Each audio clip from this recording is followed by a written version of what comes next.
My story is a place of hope and healing for all people, men, women, veterans, young adults, teenagers, and even children. Everyone, regardless of their social status or sexual orientation.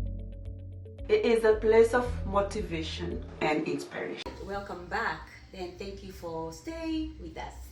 With us today is Lucy. She's giving us a very inspirational story about her life journey. And so, Lucy, we were talking about children. Yeah. So, what can you tell us about the whole period and your children? How was it? So let me back step a little bit about how the over drinking began, Yes. so I can bring them in. Sure. So my life had gotten to the point where I was feeling very unfulfilled. Yes. So And sometimes it happens. it does, It right? happened to me too. Yeah. And for me, my biggest issue was the fact that I had a very nice paying job, which is what a lot of us, maybe when we get here, we want to be that nurse. Oh, yes. You want to go to school so you can be a nurse. You go to school and you make so much money, become a nurse. Right. And deep down inside me, I was feeling, but I really don't want it. Yeah.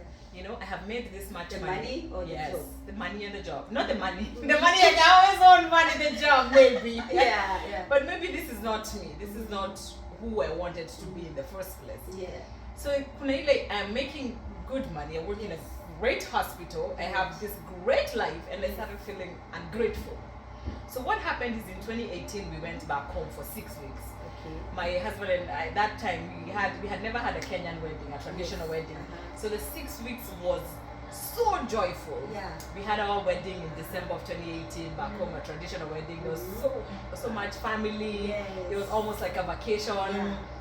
And we were in a very a high for 6 weeks just Right. being home, all of us Yeah. and the kids. And that home brings that to us because over here sometimes we are not that Happy, right? Yeah. And you get to relax and just enjoy your calm money. down. Here what you Right. do is get money. You don't enjoy it as much. And as soon as it comes in, it goes out. Yes. It goes out. Yes.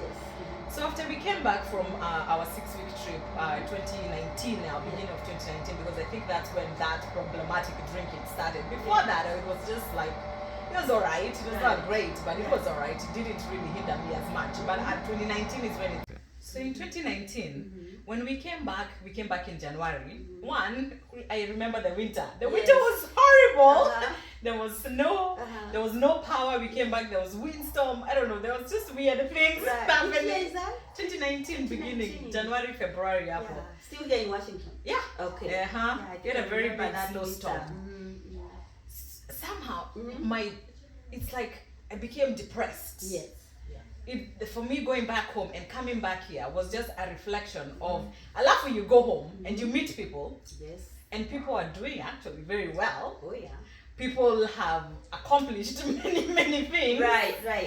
Because we went for like in the December holiday, and families are out vacationing together, Yes. and they tell you about how they don't have to work so much like how we do. Yeah. And I carried something from home and I brought it with me. And what I brought with myself is that I am not where I want to be, and I think there's more that I want to do. And the only thing that I've worked so hard for, which is not a bad thing, and I'm not saying it's a bad thing, the only thing that I've worked so hard for is to become a nurse. That's the only thing that mattered to me. Yeah. And then after I got it, nothing else happened. Right. So by then I was a nurse. I had been a nurse for about 8-9 years, and nothing in my life had happened other than getting children. Yeah. So there's that unfulfillment in my part that I had big dreams, I had big goals, and have not accomplished anything. I went back home and I saw all the people I graduated with, and look at them and how they're doing, and look at me. We have apartments and all and they live in America, and I don't really have anything to show for it. I didn't have anything to show for my being here. So slowly, obviously, we feel a fear, or for me, I felt fear, and I drank. And then I went to work, and then I started always hating my job. Wow. I came back home and I drank. You know, for the weekends, I came home and I drank. It's the same cycle. Right. Not intentionally, not telling myself this is what I want to do, but it is the only thing that could silence my mind.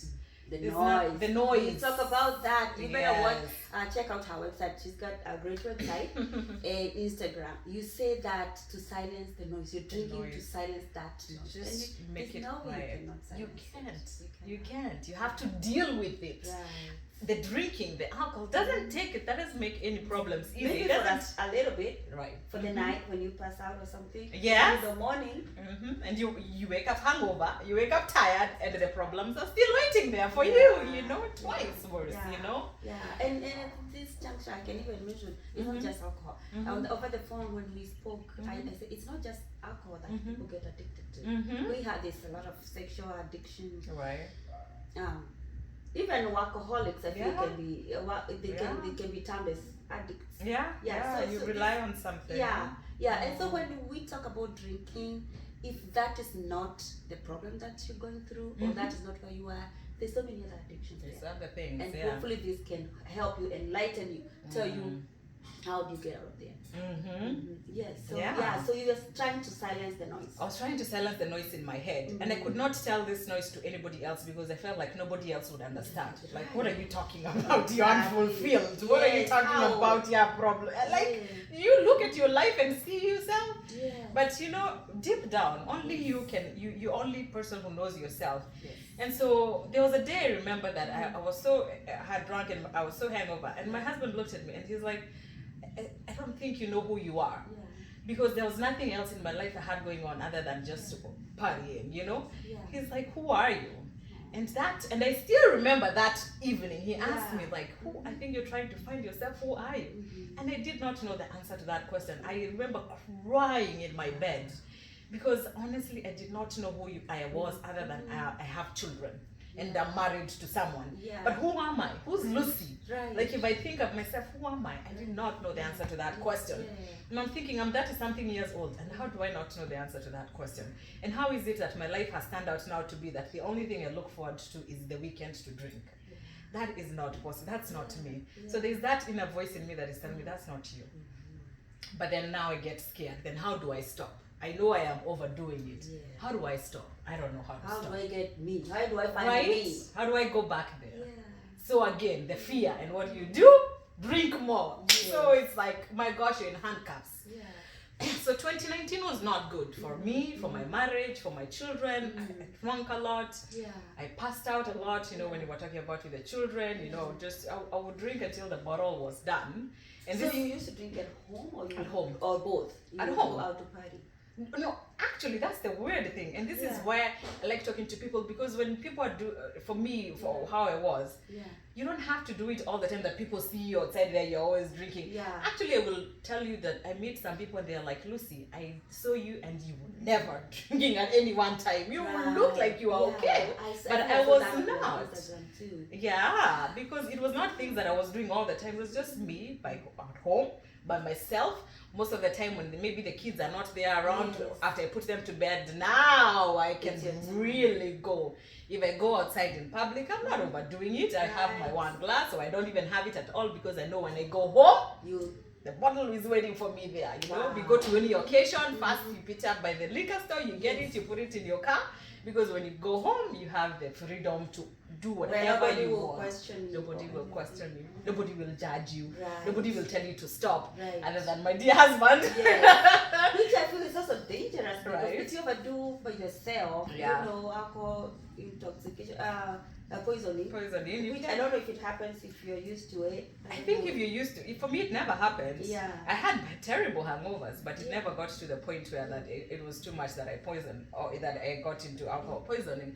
So I really liked the reason I like to talk about this thing is that when we think of drinking, we always think of the extremes. And a lot of the people that I met in my life, they're not going through those extremes. They're not going through those high people where you get so intoxicated where you poison yourself, or you get too intoxicated where you end up in the hospital. People who are, for me, the people that I love to talk to, because that's where I was, is people who you do it so much too often, and that's how I've come now to realize that there's an actual term for it. It is called gray area drinking. It is a point between two extremes. someone who doesn't drink at all, Yeah. and someone who's addicted and alcoholic and who cannot survive without it. There's a huge group of people right here in the middle In between. where you don't know what to do. You're not doing it so much, but you're also, you can't say that you don't drink, but you're people- right here. Right. And people like nurses, what I know and I see in the emergency room is, I guess, the The other extreme. group, the extreme, Yes. who even have to medicate Yes. for them to be able to go with do the withdrawal Right. symptoms. Right. And so that is what we know. So when That's we talk what you about know. alcoholism, addiction, Mhm. I'm like, That's why it is. yeah, you don't even want them Yeah. to be sick. Right. You give them the alcohol so they don't get So sick. that they don't get That sick. is very educative for us to know. Maybe I'm not the only one who did not know that. I did see it on your Instagram, but that gray area. The gray area. And And you just don't know what to do with that because you don't know, because you're not what going are to you? call What are you? yourself. What are you? An addict or not? Am I now? I know that used to bother me so Yeah. much. So I used to Google it, like, okay, if maybe so I used to ask myself, maybe I'm an alcoholic in denial. You know, maybe I'm lying to myself and I really actually am. Yeah. But no, until I heard, and this was after I stopped drinking, because right then, when I'm in the gray area drinking, Yes. I'm so ashamed I can't even think about it, but it is in my back of my mind, like maybe I'm in denial. Yeah. I'm actually one. But it is an actual true term. It's gray area drinking. So you drink too much, too often, and a lot of times when you do drink, you regret having done it in the first place because it doesn't turn out to be anything good. Yeah. Now the thing with gray area drinking, what now I did is called being spontaneously sober. And if you go, if someone visits my Instagram, you can see that I explain that. Being spontaneously sober is now when you decide to stop drinking for good, without any formal program, without ever going to AA, without ever going to the hospital because you were so intoxicated that you need to be put on medication. You wake up one day and you decide, you know what, I've had it. Cold, that's what they call cold turkey. Cold turkey, you stop cold turkey. I've had it. I've had enough. I'm done. Now, that decision is really hard. And that decision cannot be made by willpower alone. There's no amount of wanting it. I really want to stop. I want to stop. So is there how did I do it? We can talk about that too, but there's no amount of wanting to stop that works. So not just willpower. Not just willpower. Because I'm here thinking that must be really, really strong feeling. Yeah. Willingness. And it doesn't work, because if it works, nobody will be an alcoholic. People would just stop. So why is it that people just don't stop? You know? Yeah. Listen, I wanna know how she did that. Stay right there. Okay, welcome back. Lucy just told us her stopping drinking, spontaneous Sobriety. Spontaneous sobriety. It does not just happen. It does not. They say I've heard this term called turkey. I don't know what it means. But it is not just willingness. And here I'm thinking, what can it be then? Because if you just say one day woke up and say, I'm not gonna eat meat, or I will not do whatever. I'm thinking, it's just willingness. I will to do that. Yeah. But you say that is not it. It's not it, What because is if it? it was, then the many 20,000 times that I had wanted to stop, I would have been successful. Yeah. But now this is what happens when you drink and drink and drink. Yeah. You set a hardwire system in your brain. Yeah.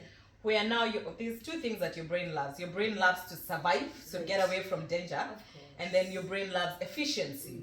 So over over my 10 period years of drinking, I had you did 10 years. about 10 years, yeah.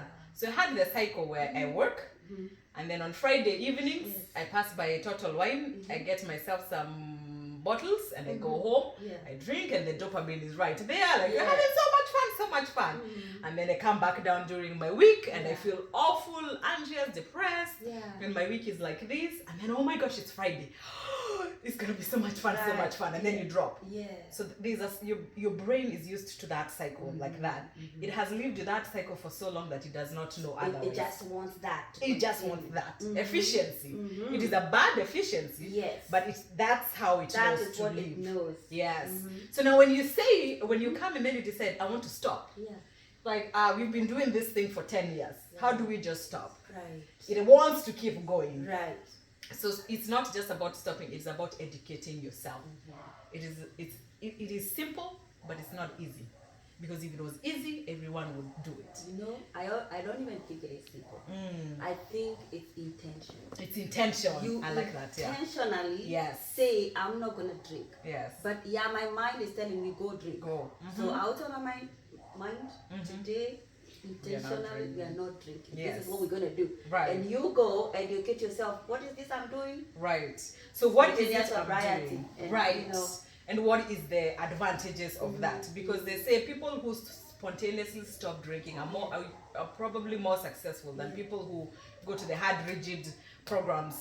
And I'm not knocking on any of those programs, but you know, not everyone needs AA to stop drinking. Not everyone needs to go and to the hospitals or and get medications to stop drinking. You can just stop. And so that's a process it's a process. So and even the lady that I learned this from, it's a process. So I learned that process from a book. That book, I tell it to everyone. Yes. And for me, it was just, I don't know how I got that book. And you and I were talking on the phone. And you were talking about the higher power. For me, that's God. And so how did I come across that book? It's called This Naked Mind Control Alcohol by... I'm writing that down because I'm getting it. Yes. This Naked Mind Control Alcohol by Annie Grace. I don't know how I ran into that book. I don't know who ever told me about that book or where I even had it. Because one, I was too ashamed to ever tell anybody, you know what, I struggle with over drinking. I want to stop. And I don't know how to stop. Right. Show me how to stop. Who am I going to tell? The only place I know I can get that kind of help is in AA. Yes. Me? I got one AA. No, I am not. No way. You know, there's such shame and that guilt. Right.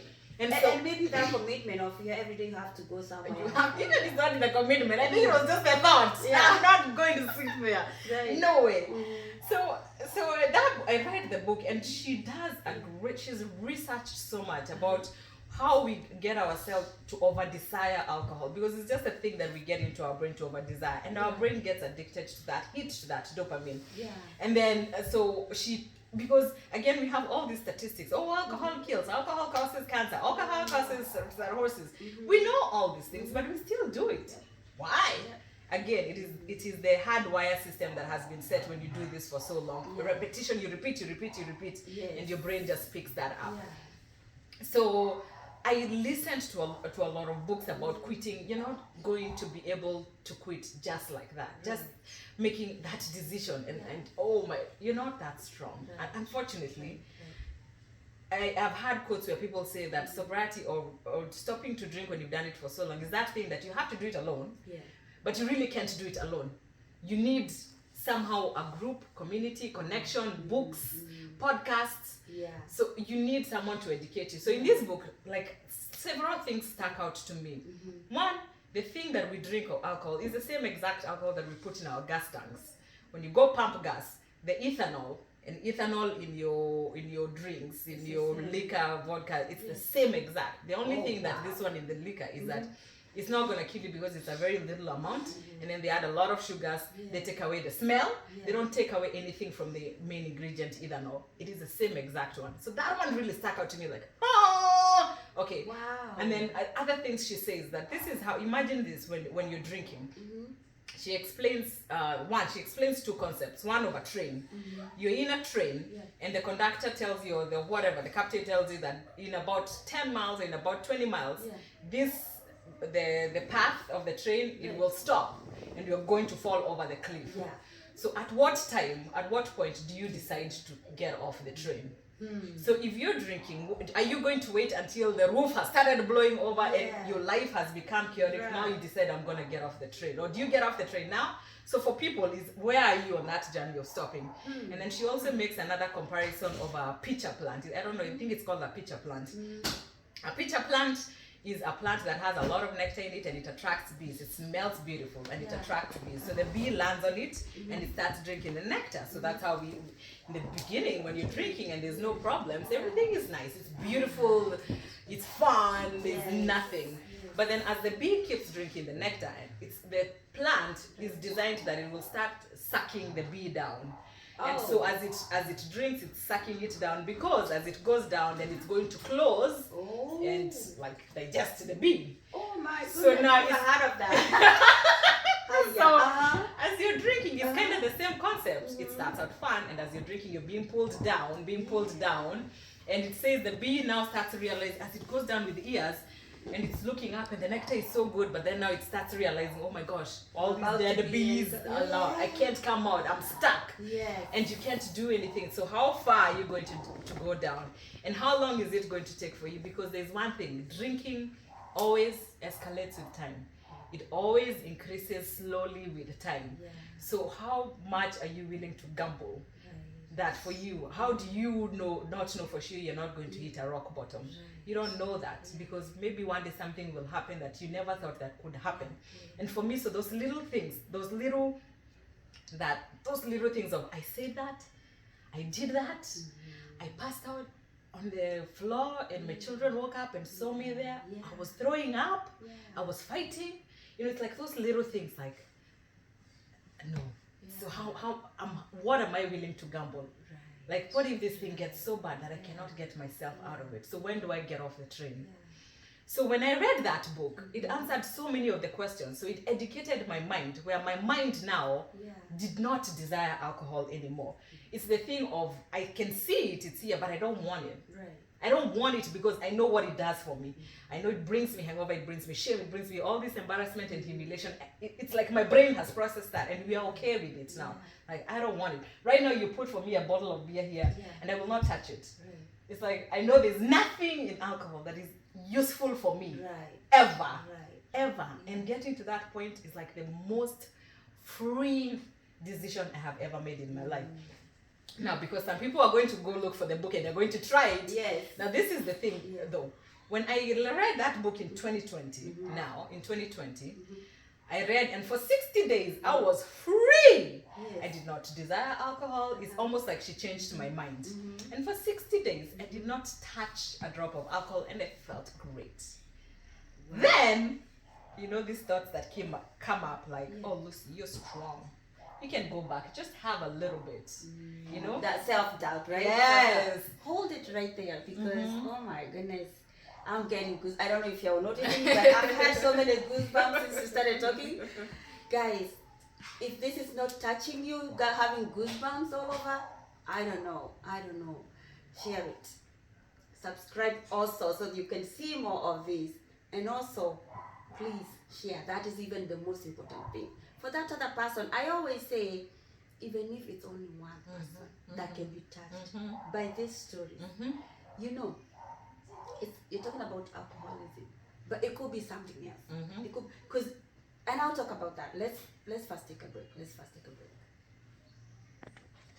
Right. So I'm thinking it's not only alcohol that we can be addicted to. And this example, so the parables about this Anne Grace is her name, she's giving, it's just like us, even in life. Like I'm thinking how I started the work in progress in me, because I feel it's like a work in progress even now, even probably you're still working on that. And when I got to that point, for me, I got to a point where I wanted to die.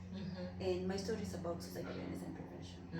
That's self-appointed appointment that I appointed myself. That's great, and before I got there, where was I supposed to come out of that tree? Before I get to that point of not wanting to be here anymore. Right. So I wonder, where are you in that life? In that train of life? Are you waiting until the edge of the cliff? So tell us, where were you in that train? In the train. And where did you decide finally to jump? I think for me, when I think about with the train, I think I thought I still had time. But then there's the other God who's talking to me. It's like, if you keep doing this thing, you keep getting the same results, you're not going to go anywhere, not going to achieve anything. Everything is going to get worse. You're heading for the cliff. Yeah. Would you say that's the voice you were trying to to mask. Yes. Maybe it's the little voice that kept saying, You're "Listen, better listen, than this. listen, listen, listen." Yeah, you can do better than Right, this. right. Your life is meant for so much more better than this. This is not you. Yeah. You know? Yeah. So maybe that. And then there's also the fear of, but I don't know what to do. I don't know anyone else who has just stopped. Yeah. And the only other people that I know is alcoholics, you know? Right. So And maybe that's why after 60 days, you came back. You came back. Fear started coming back. Yeah, and I think it's almost like, for me actually, after 60 days, I felt healed. I felt like, one, I have just proved to myself and to the rest of the world that I'm not an alcoholic because I have gone without it, without touching it and without wanting it. So there must be something in me that is not broken. So I can go back to it slowly. I will moderate, and people who drink know this. Drinking moderately or drinking responsibly, which for me there's nothing like that. That's a lie, and that is again, you go to the Instagram, for me that's a lie that has only been used by big alcohol companies to get people into drinking, and then place that blame on you that, oh, we're going to produce this thing that is so toxic and so addictive, but then we're going to make sure that if you fail, you're going to give you this drink where if you drink so much of it, it can even potentially kill you. Like, this is poison, but please, when you take it, drink moderately or drink responsibly because it's your fault. So if you don't drink moderately, it's your fault. There's something wrong with you. It's not our product, it's you. And so that's what people think. Yeah. I need to drink. I can't drink moderately, you know. So it's my fault. It must be something wrong with me. So for me, I thought, now I can do that. Yeah. I am perfect. I can do this. Yeah. I'll drink moderately. And so I started, and it was okay in the beginning. Oh, you did start again? Oh yeah. I went back. Wow. I was drinking moderately, and I would have a little lime, Bud Light, I don't know, little 5%. Yeah. Wow. It's like trying to compensate. I don't know the right one. Like, you know it's not good, but but I'm fine, it's good, I can do, within a few months, I went back to the same position that I was, like, I think maybe even worse than I started within a few months. Because again, our brain and efficiency, we're going to go back and repeat the habit that we know. You drive to work using the same route every time because your brain is used to that. So you just picked right back up, and there I went, maybe even worse now, right? And so now I did that for about an year.